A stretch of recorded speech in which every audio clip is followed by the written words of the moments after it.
Essa é a 52ª live que a gente faz na sequência, toda sexta-feira às 11 horas da manhã, trazendo uma informação de qualidade para você que está aqui, perde o seu tempinho aqui, a sua 1 hora semanal para ouvir notícia boa, para ouvir novidade, para ouvir sempre alguém bastante interessante que traz um tema bacana, para que você possa ter uma percepção nova, uma nova forma de ver as mesmas coisas, uma oportunidade para agregar conhecimento e trocar. Hoje nós vamos entrevistar o Leosmar Tereno. E eu vou dar uma lida no currículo dele. Leosmar, eu vou ler teu currículo. O currículo é grande, é extenso. O Leosmar é ativista ambiental, biólogo, pesquisador indígena, docente do Centro Estadual de Formação de Professores Indígenas de Mato Grosso do Sul, integrante do coletivo de articulação política e da articulação nacional de agroecologia, assessor especializado da FUNAI e da Organização Coletiva Ambiental Indígena de Ação para a Natureza, Agroecologia e Sustentabilidade. O órgão chama-se Caianas. Tudo isso? Sinta-se à vontade, você está em casa, nós vamos bater um papo, nós vamos tirar o melhor de você, do teu trabalho, do teu projeto, das pessoas que te acompanham, para saber da onde você veio, onde você está e aonde você quer chegar. Deixa eu só perguntar se você me escuta bem, se você consegue me ver bem. Ah, maravilha. Você é bastante ligado, bastante focado ao trabalho indígena. Qual que é a sua ligação com os indígenas? Então, eu sou pertencente ao povo Terena, aqui do Pantanal Sul-Mato-Grossense, né? Eu sou indígena da etnia Terena. Ou seja, você é um índio trabalhando pelos índios. Exatamente. Eu vivo nessa vida com um pé na aldeia e outro pé na cidade, né? Isso contribui também para as articulações que a gente faz fora do contexto indígena, que reflete também no nosso povo, né? Na vida do nosso povo. Então, tem essa vida na cidade, na aldeia, viajo bastante também, né? Contribui com outros povos indígenas de outros estados, aqui do estado do Mato Grosso do Sul também. Como é que é a vida na aldeia? Vamos fazer uma trajetória, uma jornada. Como é que você se enveredou para esse caminho da política pública, das políticas que tem a ver com as tribos, com as organizações indígenas? Me conta, como é que você se engajou?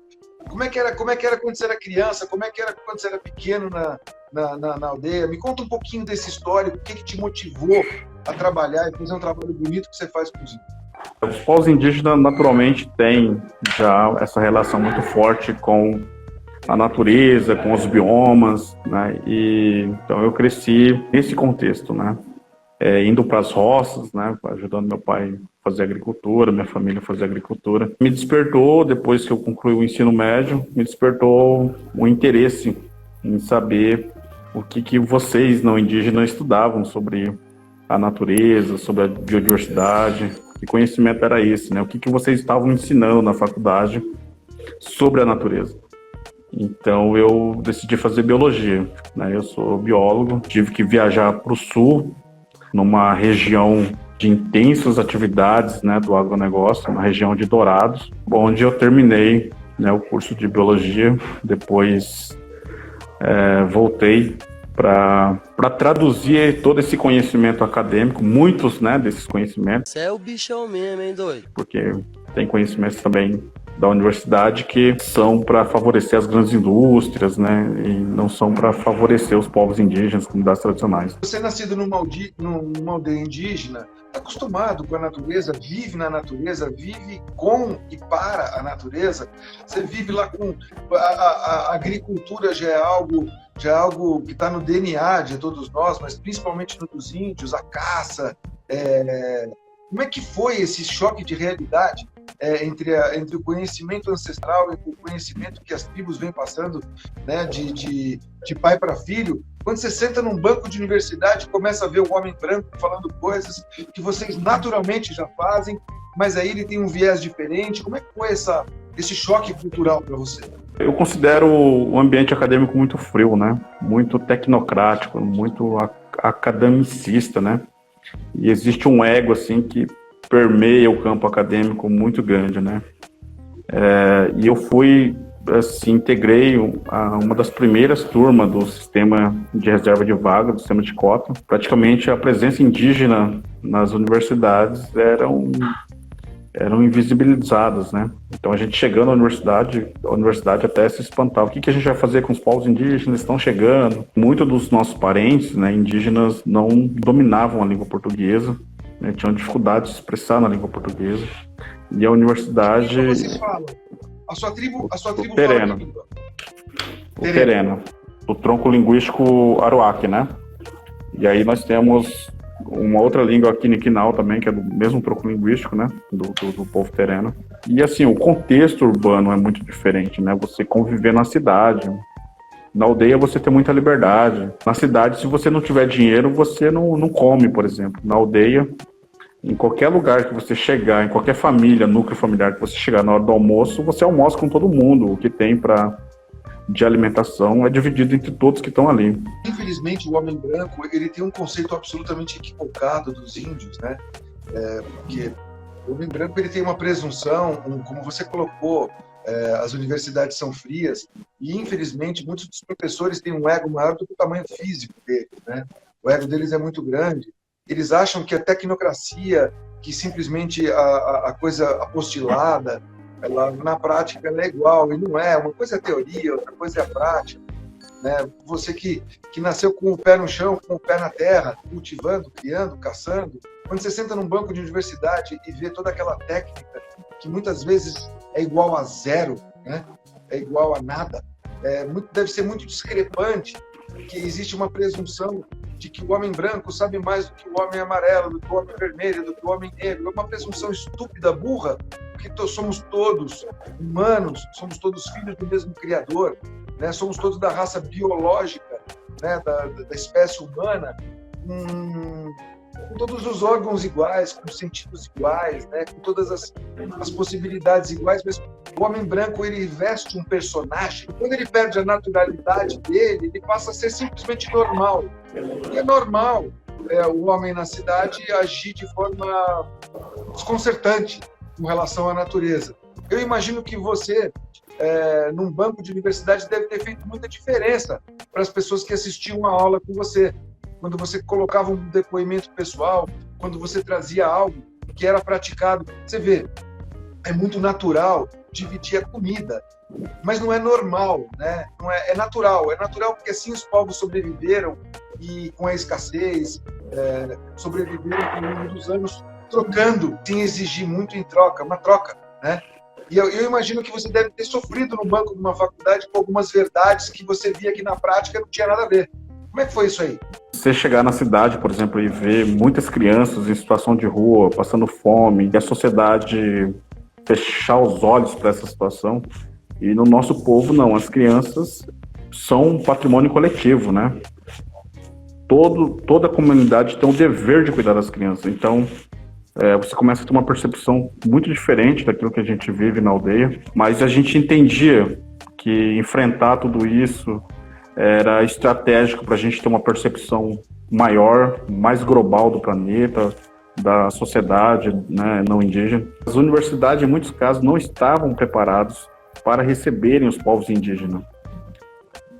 E viram isso como um problema, quando, na verdade, poderiam ter visto isso como um grande ganho.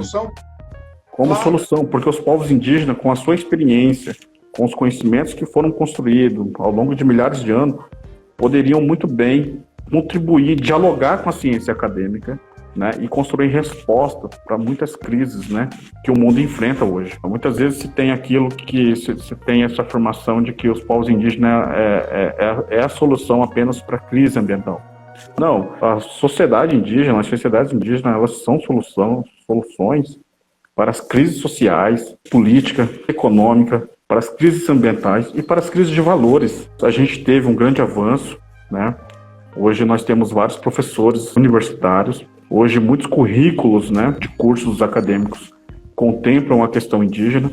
Então a gente vem avançando nesse sentido. Precisamos avançar muito mais, mas temos dado grandes passos nesse sentido. O que mudou com a presença da população indígena nas universidades? O que adaptaram?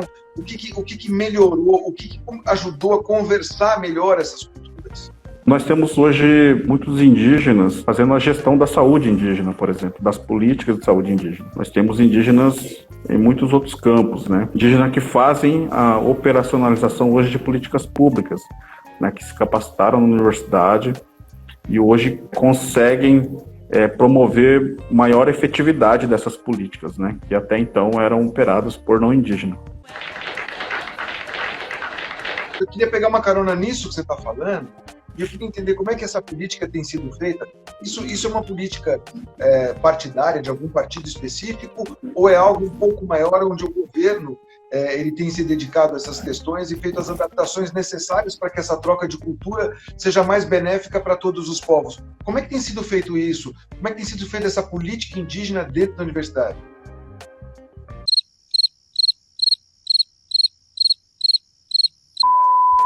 Hoje as políticas públicas, por exemplo, na área da saúde, na área ambiental, essas políticas públicas elas foram construídas pelos movimentos indígenas, mas com uma assessoria muito importante de profissionais indígenas, né, de advogados indígenas, de biólogos, né, de antropólogos, que se formaram na universidade e prestaram assessoria às lideranças e ao movimento indígena. Então nós temos, por exemplo, a Política Nacional de Gestão Territorial e Ambiental Indígena, a PNGAT, a principal política ambiental indígena hoje, que foi construída aí ao longo de 20 anos, desde 1992, né, pelo movimento indígena, com forte protagonismo do movimento indígena e aí com profissionais indígenas prestando assessoria. Da mesma forma aconteceu com a política, né, de educação indígena, com a política nacional de saúde indígena. Então, os protagonistas, né, da construção dessas políticas são os movimentos indígenas. Os profissionais indígenas prestam essa assessoria mais técnica, né, mais acadêmica, né, nessas construções, né? Coisa para eu entender um pouquinho dessa política que você está me explicando.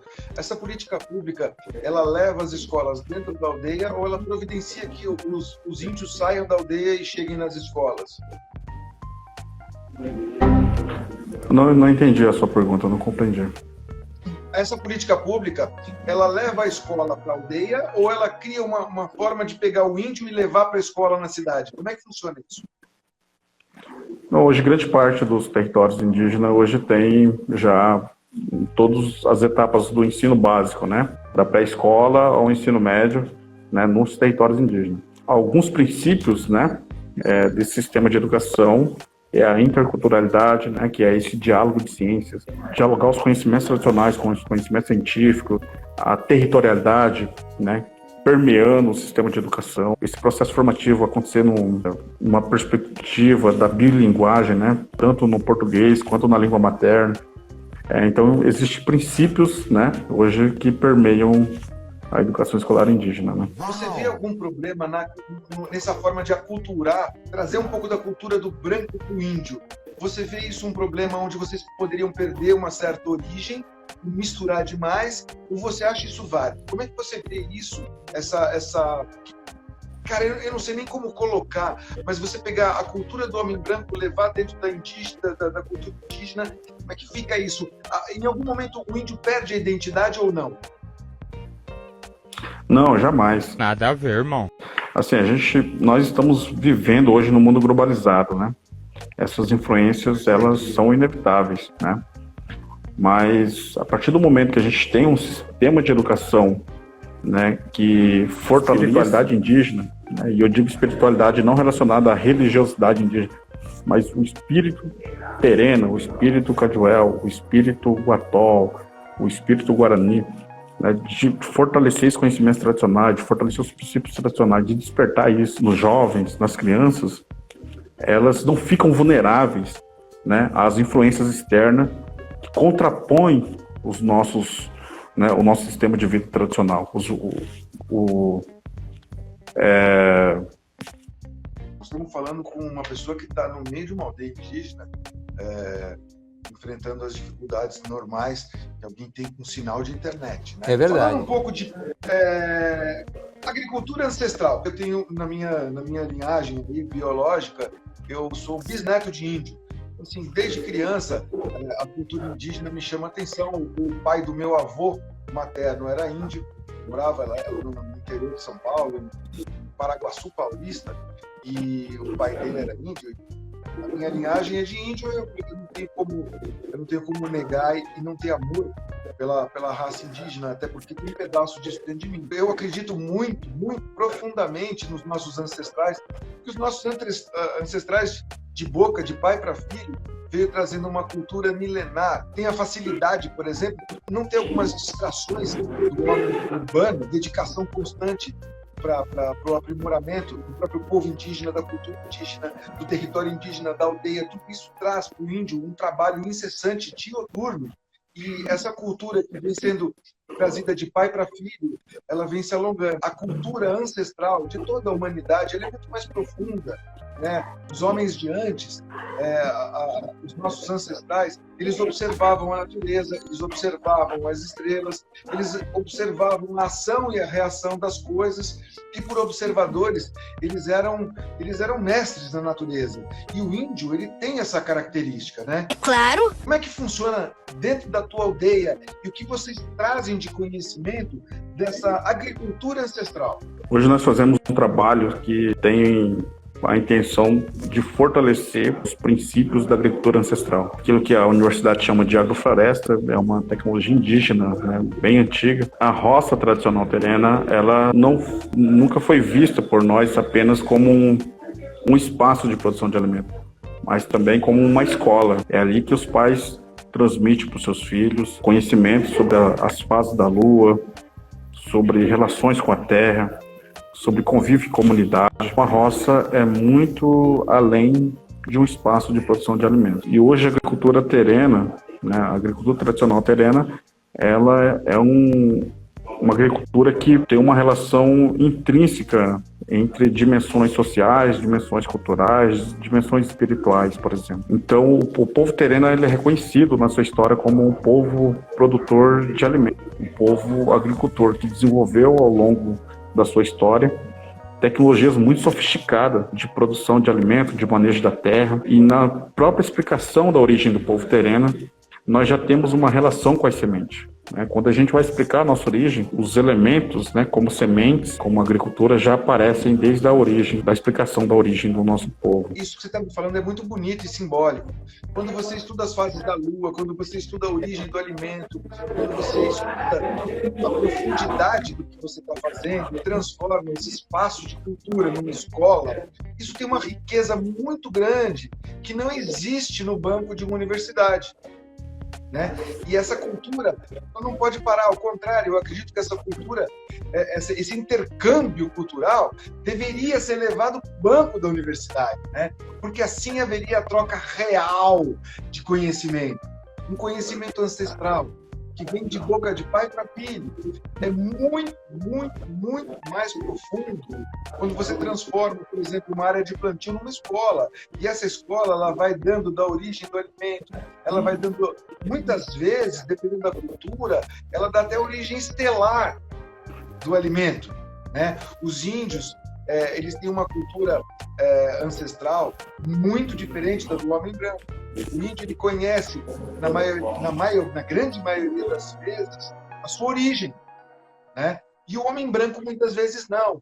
Ele sabe que ele é uma mistura disso com aquilo outro e que veio de algum lugar da Europa ou algum lugar da América, por exemplo, parou aqui no Brasil. Mas quando ele chega aqui no Brasil, ele encontra um povo indígena, né? Que já está aqui há muito tempo, tomando conta da terra, criando seus filhos, já num ambiente de paz, né? E não tem essa profundidade que a cultura indígena traz. Então, eu imagino que esse intercâmbio cultural seria muito mais proveitoso se houvesse esse intercâmbio, por exemplo, de como você está falando. Eu tenho certeza que no banco das universidades ninguém estuda os períodos lunares, por exemplo, para poder fazer uma plantação. Ninguém, é claro, a gente estuda de forma bastante simplificada as estações do ano, mas a gente não entra muito, por exemplo, nessas questões da Lua.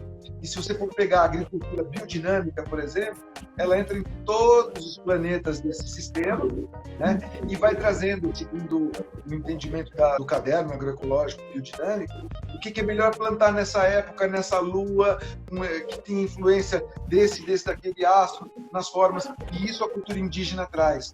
ela tem um conhecimento maior, ancestral, e isso faz toda a diferença. Você saber simplesmente que a vitamina C se encontra na laranja e simplesmente ponto, é bom, mas saber que existe muito mais por trás disso, né? Saber que existe toda uma cultura maior por trás disso, isso na nossa universidade isso se perde um pouco, né? Mas pelo visto não se perde na aldeia. É verdade.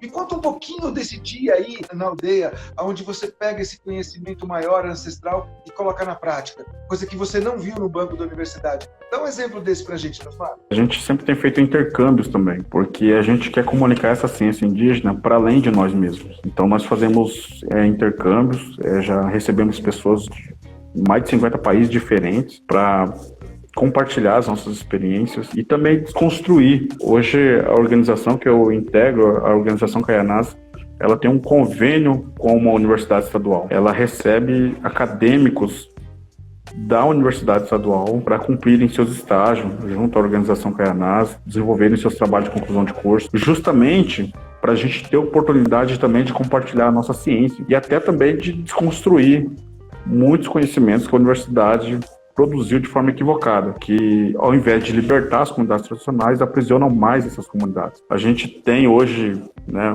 uma gama de conhecimento muito avançada sobre a agricultura. O contexto que a gente vive hoje de globalização e de alterações climáticas nos fizeram a buscar um diálogo com a ciência ocidental, com a ciência acadêmica, né? E dentro desse diálogo, a gente vem construindo ferramentas, né, e inovações para dar resposta a essa situação. Com os conhecimentos desses anciões da agricultura ancestral, em diálogo com a ciência ocidental, conhecimento da ciência ocidental, a gente tem conseguido construir resposta à questão das mudanças climáticas, da seca, né, extensa e intensa que nós estamos passando aqui no Pantanal, do desmatamento, dos incêndios. Nós temos muito a contribuir com a sociedade nesse sentido, né? Legal! Bem louco! Empolgante! Eu sei que a floresta é uma farmácia.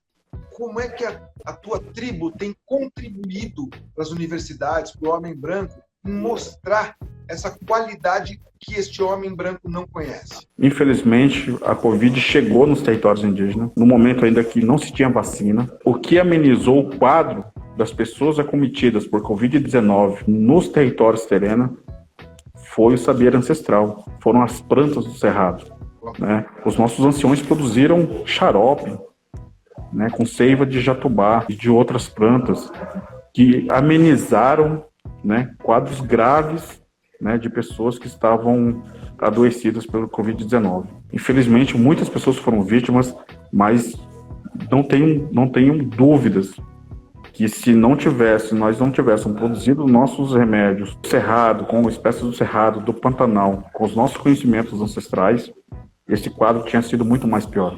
Muito mais pessoas teriam sido vítimas, né? Muita gente se curou com esses remédios produzidos por nossos anciões. Amenizou o quadro de muita gente, assim. Isso, inclusive, essa experiência, né? Foi fruto de uma pesquisa acadêmica, né? Teve uma publicação numa revista internacional importante.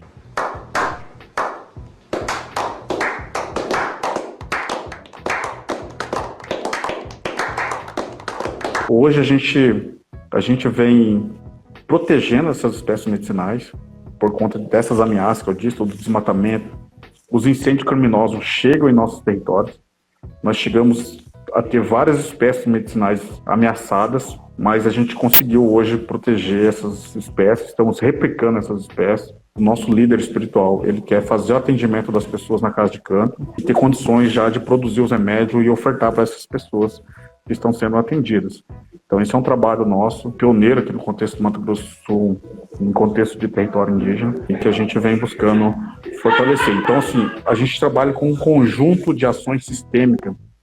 Nós estamos trabalhando com medicina tradicional, com espiritualidade tradicional, com uma formação política de jovens e crianças, com agroecologia na escola, com proteção de nascente, esse processo de desconstruir muitas ideologias que se adentraram nos territórios indígenas imposta pelo Estado. Então a gente vem também tentando desconstruir essas mentalidades equivocadas e revitalizar né, os nossos valores e a nossa filosofia de vida tradicional. O líder espiritual de uma aldeia é um pajé? Eu tô falando certo? Isso. Assim.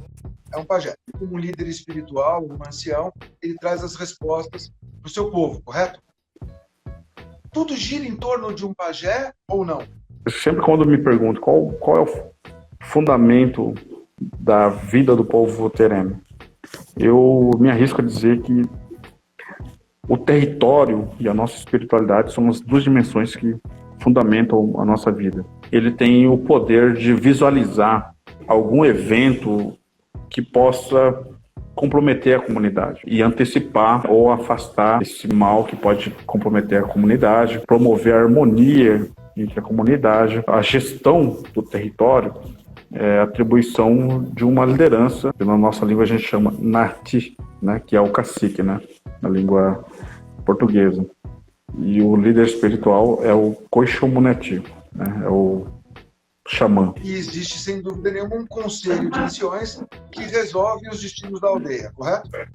Exato, isso. Existe um conselho tribal, né, que se chama hoje, que é composto principalmente por anciões que fazem a base do cacique, né? Tem ali a função de pautar as questões internas, de decidir, dar subsídio para a liderança do cacique. Você vê que é uma organização por meritocracia, onde se a pessoa não tem esse conhecimento ancestral, ela não tem como se tornar um pajé, e assim o mesmo é para o cacique, pela sua liderança, e tudo vem por uma sucessão natural, espiritual, né, que é muito maior, que transcende essas questões nossas humanas. Quer dizer, é um sacerdócio ser um cacique, é um sacerdócio ser um pajé, estou correto?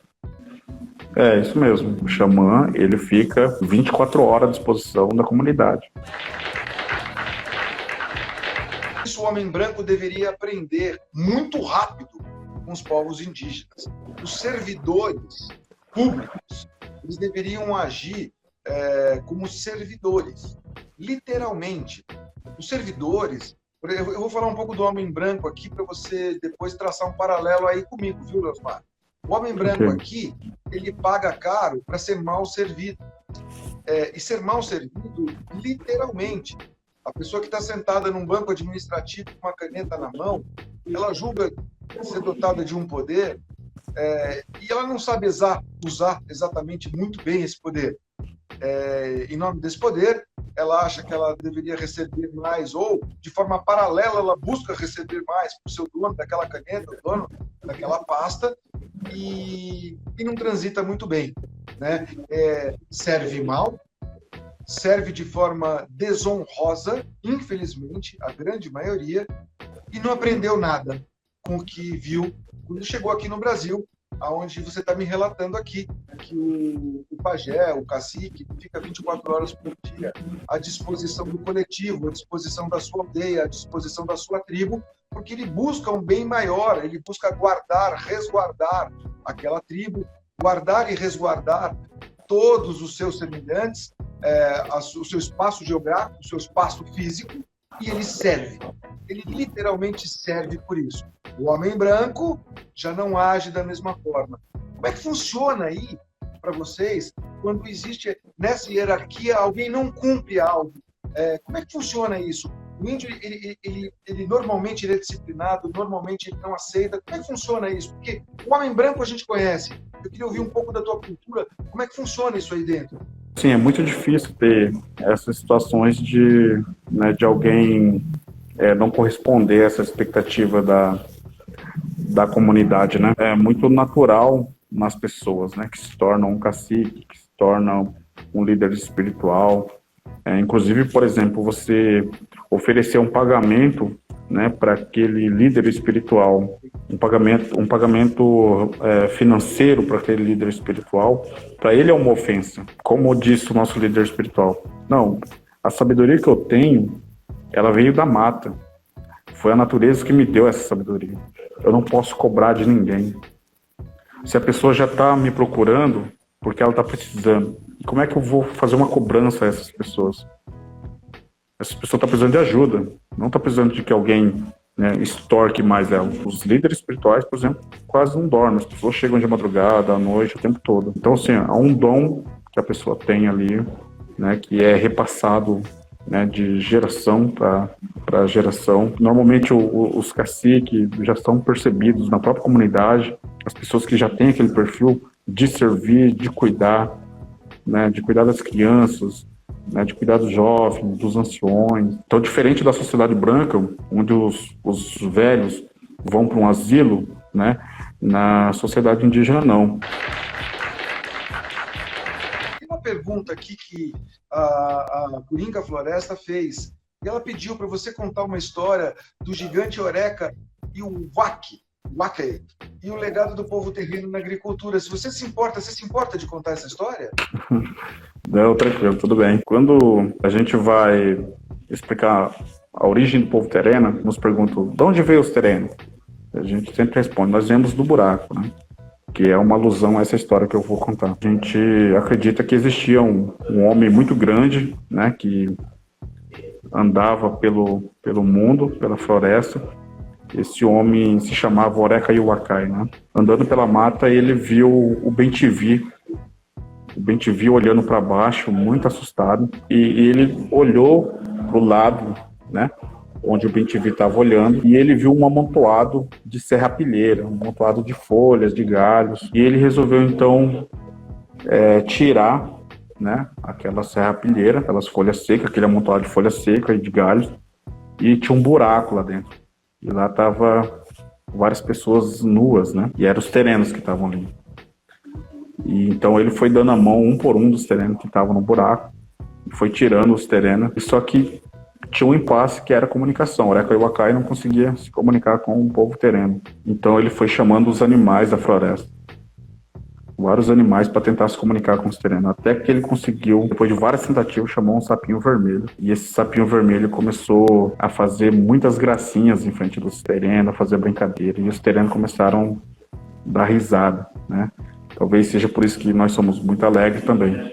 Até nos momentos difíceis nós sorrimos, né? E na organização Kaianás a gente diz que o sorriso é uma ferramenta de luta também. A gente tem que lutar sorrindo, porque isso deixa muito aflito nossos inimigos. Então, depois do sapinho vermelho, começou-se uma comunicação entre o Terena e o Oreca Iuacai, né, os animais da floresta. O Oreca Iuacai primeiro pediu pro lobinho ir buscar vários gravetos para acender um fogo para esquentar os terenos. Então, o lobinho foi muito rápido. Então, o lobinho, esses animais hoje que fazem parte dessa história, o próprio Bem-te-vi é muito, muito sagrado pra gente, né? Então, esquentou os terenos ali, né, aqueceu os terenos, e aí o Oreca Iuacai, então, deu uma semente de algodão pros terenos. E hoje os terenos é um povo hoje que tem uma tecnologia muito sofisticada de tecelagem, que a Kaianás também vem buscando fortalecer, porque veio se perdendo, por conta de várias influências externas, veio se perdendo. Então deu semente de algodão, o povo tereno foi lá e plantou algodão, aprendeu a fazer tecelagem, deu semente de milho, de feijão, deu tubérculos de batata, ramas de mandioca. Então o tereno começou a trabalhar a terra. Então a história dos terenos com a agricultura vem desde dos primórdios aí da sua origem, né? Essa é a história da origem do povo tereno. Essa história é super bonita, e que as pessoas deveriam se conscientizar é que se tudo acabasse agora e a gente ficasse sem televisão, sem rádio, sem internet, sem os livros, muito provavelmente o homem branco não conseguiria continuar. Muito provavelmente ele teria que começar do zero e aprender tudo. Diferentemente dos povos indígenas, que não se miscuíram por algumas culturas, não levaram a lugar nenhum, continuaram nas suas bases de forma ancestral, acreditando e levando para frente a origem. Muitos de nós perdeu a sua própria origem.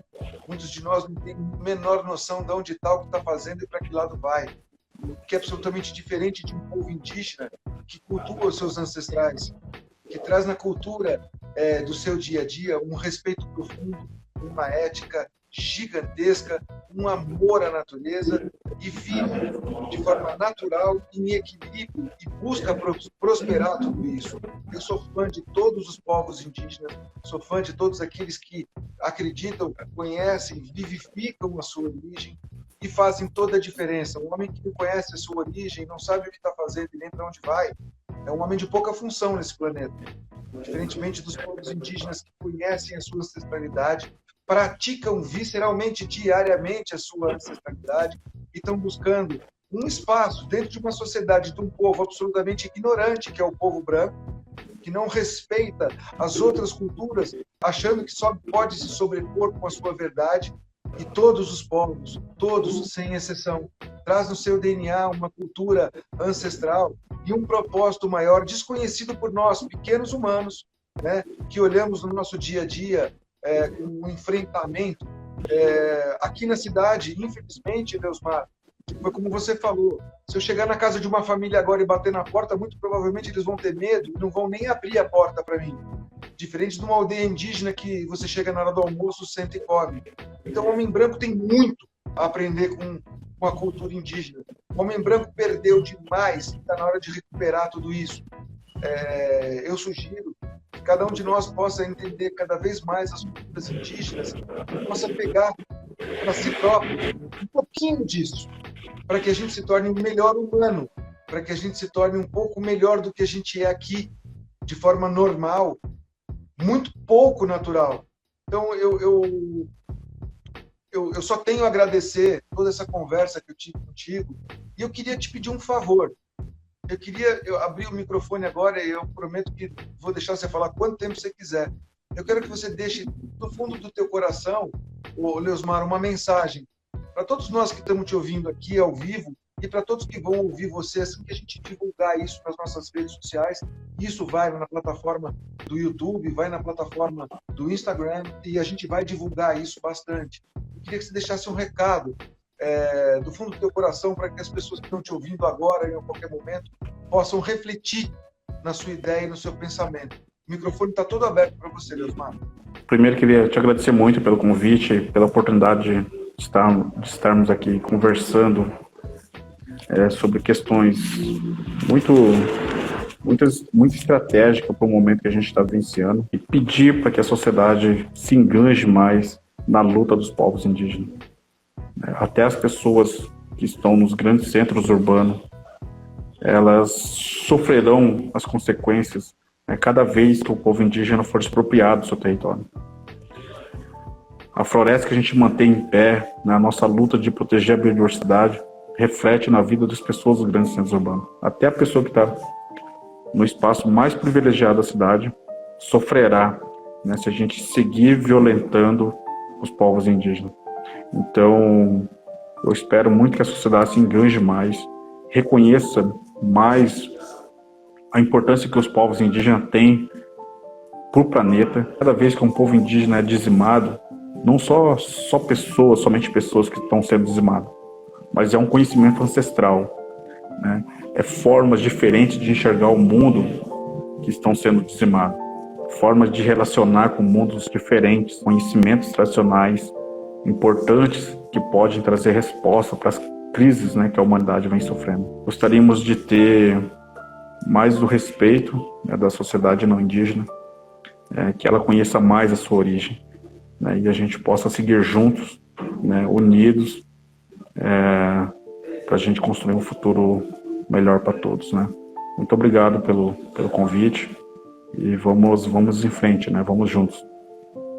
Vamos sim. Eu queria terminar a tua reflexão com mais algumas palavras.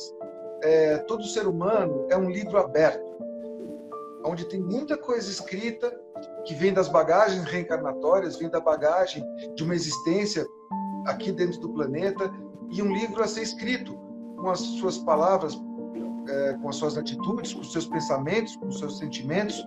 É um livro a ser escrito. O livro dos homens indígenas é um livro muito rico, cheio de informações, gravado de ancestralidade, e vale a pena.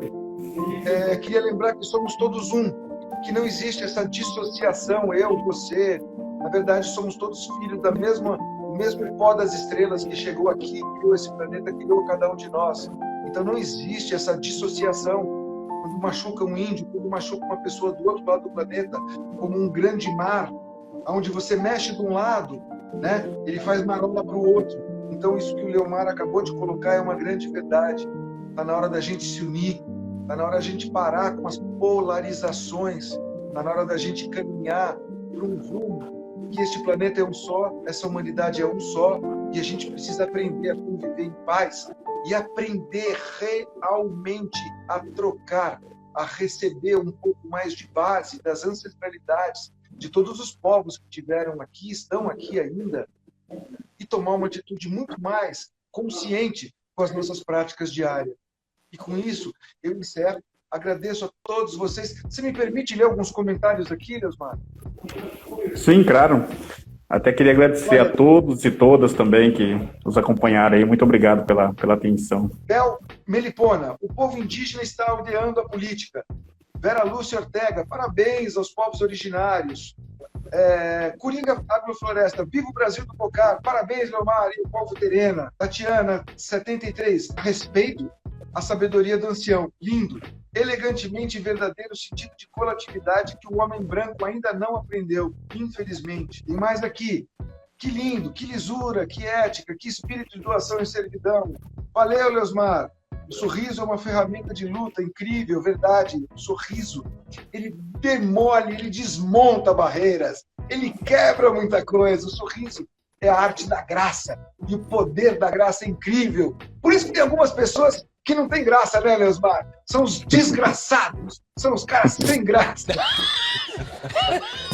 Leosmar, Tá bom. qual o lugar das abelhas na cultura terena? Olha só, isso é legal, Leosmar. Uma hora, se quiser falar rapidinho sobre isso, é bacana. As abelhas é interessante, assim, muitas vezes quando a gente recebe várias ferroadas de abelhas, os anciões nos dizem que aquilo tira a energia ruim que a gente tinha, então dá uma renovação na pessoa. Quando as abelhas assentam, né, sobre determinada residência, é porque está trazendo um aviso para aquela pessoa migrar dali, buscar um outro espaço. Quando a gente vê a época do mel, é a época que a gente entende que é a época de fazer colheita de guavira, por exemplo, que está na época de guavira agora, com um fruto espetacular aqui do Cerrado. Então, a abelha aí tem uma importância muito grande para a gente aqui. Tá vendo? Você que achava que a abelha só dava mel e que ela não queria dizer nada, não é isso. É cultura. Cultura é isso. Então vamos valorizar a cultura, vamos trocar a cultura e não vamos deixar perder muita coisa que muitos homens carregam no seu conhecimento. Eu desejo a todos vocês um excelente restinho de dia, um bom final de semana, um final de semana de paz, amor, luz e harmonia para todos vocês. Leosmar, querido, foi um prazer incrível estar com você, foi muito enriquecedora a nossa conversa. Eu desejo que todos vocês recebam do Criador todo o necessário para que isso se multiplique, para que isso se espalhe por todo o planeta, para que o homem branco seja cada vez mais inteligente e possa ouvir a cultura indígena. Muito obrigado, querido. Muito obrigado, e eu desejo que o seu trabalho se multiplique e se expanda ao infinito. Eu desejo a vocês um excelente final de semana. Semana que vem tem mais. Sexta-feira que vem, às 11 horas da manhã, mais um sério programa da Série da Rede Plá. Muito obrigado a todos. Um beijo e um bom final de semana. Leosmar, fica com Deus. Um abraço a todo o povo indígena. Saúde e paz a todos vocês. Abraço. Abraço.